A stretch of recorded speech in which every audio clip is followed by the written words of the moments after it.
বিএনপির vice chairman Abdul আওয়াল মিন্টুকে ফেনী ৩ আসনে দলের মনোনয়ন দেয়ায় সোনাগাজীতে আনন্দ মিছিল করেছেন দলের নেতাকর্মীরা।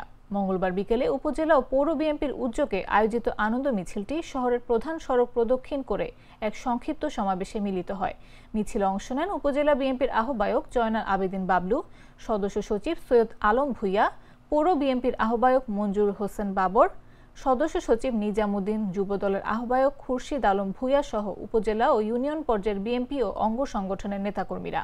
সমাবেশে বক্তারা বলেন, আগামী নির্বাচনের আগের যে কোনো সময়ের চেয়ে আরও শক্তিশালীভাবে মাঠে থাকবে বিএনপি।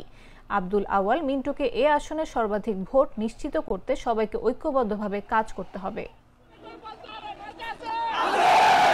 আব্দুল আওয়াল মিন্টুকে আমরা এই আসন থেকে এমপি মনোনয়ন করে ফেনী জেলার মধ্যে আমরা তাকে মন্ত্রিত্ব হিসাবে ফেনী 3 মন্ত্রিত্ব হিসাবে আমরা তাকে দেখতে চাই সংসদ, ইনশাআল্লাহ এই আশা কামনা করি। ফেনীতে যে প্রার্থীগুলো নির্বাচিত হয়েছে তার মধ্যে সর্বপ্রথম হলো একে আমরা দেশনেত্রীকে পেয়েছি। দেশনেত্রীকে পেয়ে আমরা বেশি উজ্জীবিত, বিএনপি উজ্জীবিত, কারণ দীর্ঘ 17 বছর ফেসিবাদ আমাদেরকে ভোট দিতে দেয় নাই।